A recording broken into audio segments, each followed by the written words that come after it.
Bonsoir à tous et bienvenue pour cette nouvelle édition du JT d'ici TV. Au programme ce soir, menace de mort à l'encontre de Maître Sébar et de ses enfants. L'avocat bien connu du barreau gapençais a reçu une lettre très violente ce matin à son cabinet. Des tags ont également été constatés à Gap. Le détail en tout début de journal. Recours déposé par la préfecture dans la reprise du SOS.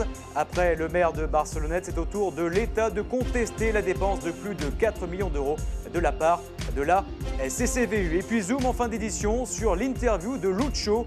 Luc Alphand est en ce moment même en Argentine pour commenter le Paris-Dakar. Il nous a accordé une interview. Mais pour l'heure, on passe à votre météo de ce jeudi dans les Alpes du Sud et le soleil qui sera de la partie. Allez, avant de développer votre journal, l'information aujourd'hui, c'est évidemment les soldes. Ça y est, elles ont débuté dans le département. Ce matin, Élodie Pépin s'est rendue à Briançon. Les images. Pour nous, les soldes, c'est pas essentiel.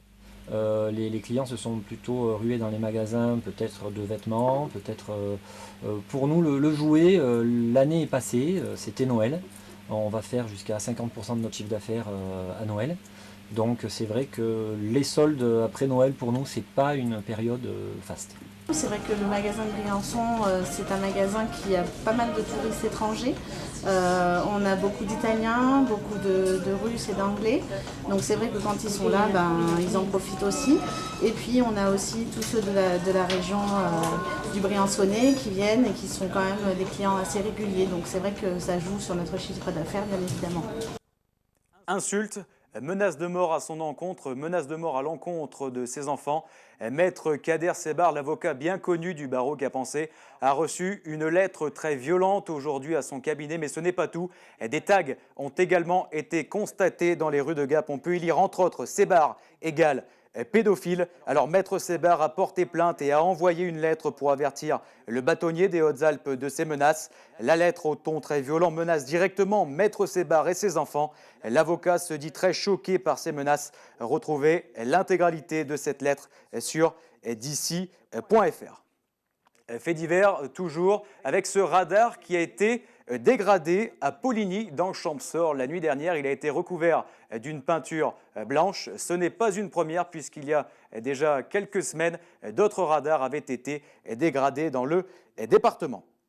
Tout autre sujet maintenant, recours de la préfecture déposé dans la reprise du SOS. Après le maire de Barcelonnette, Jean-Pierre Robert, c'est au tour de l'État de contester la dépense de plus de 4 millions d'euros de la part de la communauté de communes de la vallée de l'Ubaye. Le tout sur fond de querelle politique entre le PS, Jean-Pierre Robert et l'UMP, et Michel L'Enfant qui détaille Annick Berger.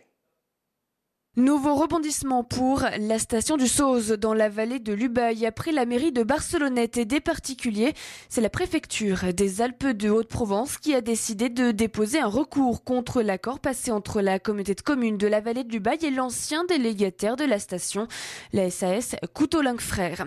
Un recours déposé par la sous-préfète de Barcelonnette elle-même, Véronique Caron, et du fait de la loi montagne. On le sait, cet accord avait été trouvé in extremis pour permettre l'ouverture totale de la station du Sauze pour cet hiver. Un accord qui porte sur la reprise de la structure par la CCVU. Cette dernière avait finalement concédé un chèque de 4,5 millions d'euros à l'ancien délégataire pour la reprise de la station. Un accord nécessaire pour le président de la CCVU qui prévient 1000 emplois sont en jeu dans cette affaire. Nous continuons de gérer le Sauze puisque nous en sommes devenus, après un jugement du tribunal, propriétaire. Reste à fixer aujourd'hui, et c'est l'objet du recours, les conditions de la propriété du bien, mais en tous les cas, nous sommes propriétaires. Et donc, nous gérons dans l'intérêt de l'économie et de la politique de la vallée. Parce que si on devait arrêter, c'est 1000 emplois qui sautent. Un accord dénoncé donc dès le début par le maire de Barcelonnette, Jean-Pierre Jobert. Hostile, il a rapidement déposé un recours contre un accord qu'il juge, tout comme la sous-préfète illégale, et du fait de cette fameuse loi montagne qui prévoit que la station appartient désormais au bien public. Il est au micro de nos confrères de France 3 Provence-Alpes. Mon seul souci a été de protéger l'argent du contribuable. Le contribuable n'a pas à payer ce qu'il ne doit pas payer. Donc de le protéger, mais aussi de protéger l'emploi. Parce que je préfère que l'argent qui n'avait pas à être versé soit consacré à la modernisation des remontées du Sauze. Avec ces recours, l'accord entre la CCVU et la SAS Couteau-Lingue Frères pourrait désormais prendre des années avant d'être validé. En attendant, la station du Sauze peut continuer de tourner, mais pour combien de temps ? On poursuit ce journal avec la visite dans l'Embrunais du préfet des Hautes-Alpes, Pierre Bénard. L'ensemble des maires du secteur étaient présents pour l'accueillir. Ça sent les municipales. Reportage d'ICI TV. Et direction Embrun pour Pierre Bénard. Le préfet des Hautes-Alpes était en effet reçu aujourd'hui par l'ensemble des maires de l'Embrunais. Après une longue promenade dans la vieille ville, les élus et le préfet ont visité la cathédrale et ses vestiges. Un bon moment pour Pierre Bénard. Comme je l'ai fait à plusieurs reprises, je vais dans les différents territoires. Aujourd'hui, c'est la communauté de communes d'Embrun.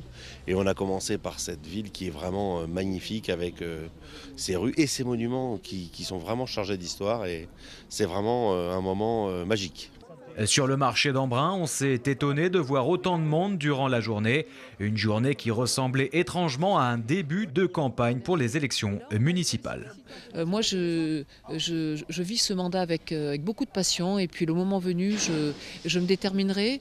Mais je pense que ce qui est important, c'est d'aimer ce qu'on fait, d'aimer les autres aussi. Je crois que c'est obligatoire et d'avoir cette passion de l'investissement public. De toute façon,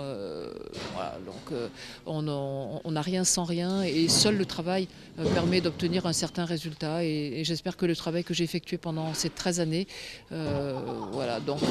correspond finalement à l'évolution d'une certaine façon de la ville d'Embrun. Le préfet des Hautes-Alpes a donc profité de ces derniers moments sur le terrain avant la période municipale. Devoir de réserve oblige, Pierre Bénard devra en effet éviter tout déplacement durant quelques semaines. Sport maintenant et J-7 avant le rallye de Monte-Carlo. Les repérages auront lieu ce week-end, mais le top départ sera donné mercredi prochain. Et le monde entier aura les yeux rivés sur le petit village de Châteauvieux. Écoutez le maire Jean-Baptiste Ayot. Nous tablons sur à peu près, selon l'organisation, 15 000 spectateurs, ce qui est absolument énorme. Imaginons à peu près la moitié de la ville de Gap sur un circuit de 3 km de long. Mais bon, tout est fin prêt, à peu près. Je crois aussi qu'il s'agit quasiment d'une première pour les organisateurs du rallye Monte-Carlo, celui d'avoir privilégié le choix d'une route communale sur un quartier qui se trouve au-dessus de la zone d'activité, ce qui met aussi à contribution les très nombreux entrepreneurs que je salue de notre zone d'activité.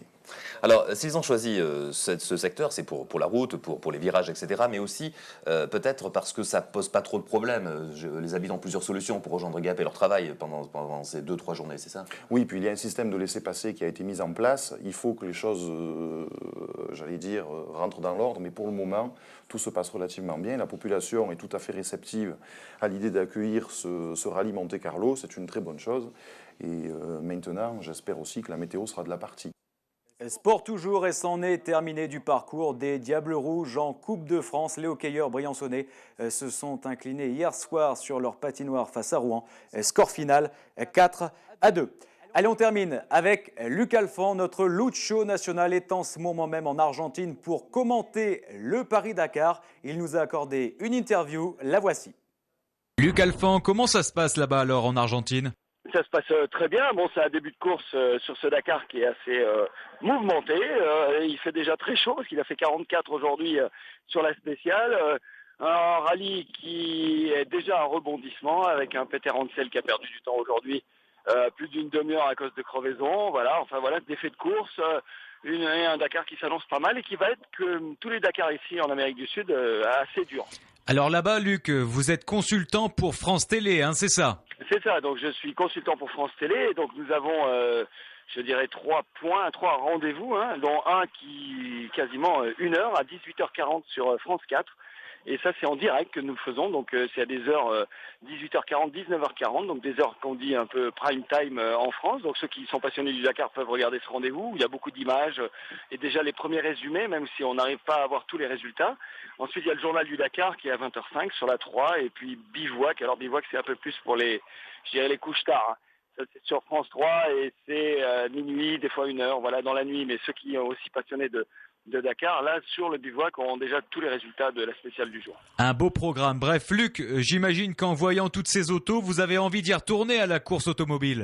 Bah, bien sûr, bon, c'était ma passion. J'ai fait 11 Dakar en tant que concurrent, donc forcément, plus de la technique m'intéresse, la stratégie de course, etc. Et après, que conduire une voiture de course quand on a été pilote, bah, bien sûr que c'est toujours un rêve, c'est toujours une passion. Et quand je vois ça, bah, j'ai envie d'essayer les voitures. Après, courir, ce sera peut-être compliqué, mais en tout cas, au moins essayer les voitures.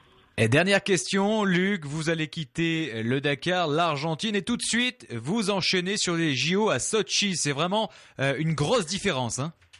Ah, c'est radical, mais il sera radical tout de suite en rentrant, parce qu'entre les deux, il y a quand même Kitzbühel, il y a Schladming, le slalom, où je vais essayer de me remettre dans le bain avant d'aller à Sochi. Donc tout va aller très vite et l'hiver est assez chargé. Mais bon, c'est un rendez-vous qui est sympa et je pense que les Français sont en train de, enfin en tout cas pour les garçons et les filles, reconstruire une équipe. Et donc on aura de belles chances de médailles. Donc c'est toujours sympa qu'on puisse regarder des jeux. Enfin c'est une course à médailles, ça peut être vraiment bien.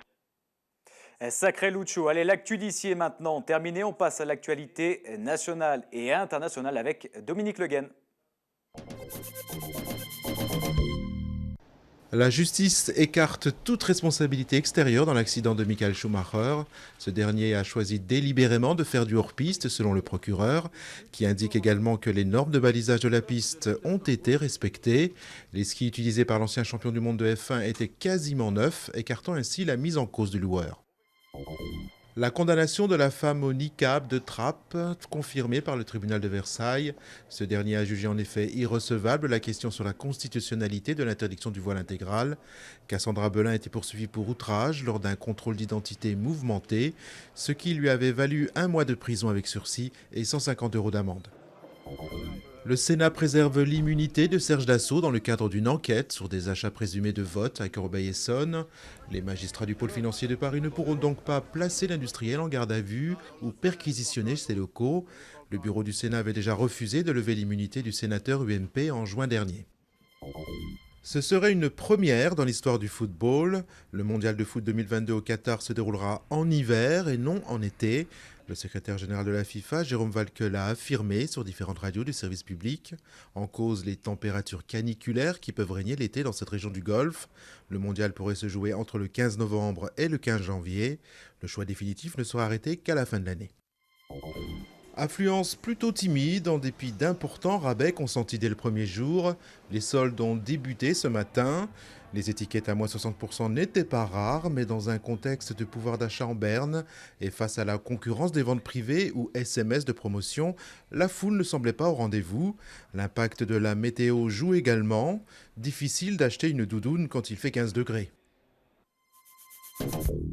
L'actualité d'ici et d'ailleurs est maintenant terminée. Je vous donne rendez-vous dans un quart d'heure pour un rappel de l'information. Excellente soirée sur DC TV. 24 heures sur 24, 7 jours sur 7, toute l'actualité des Alpes du Sud et dans le monde. DC.fr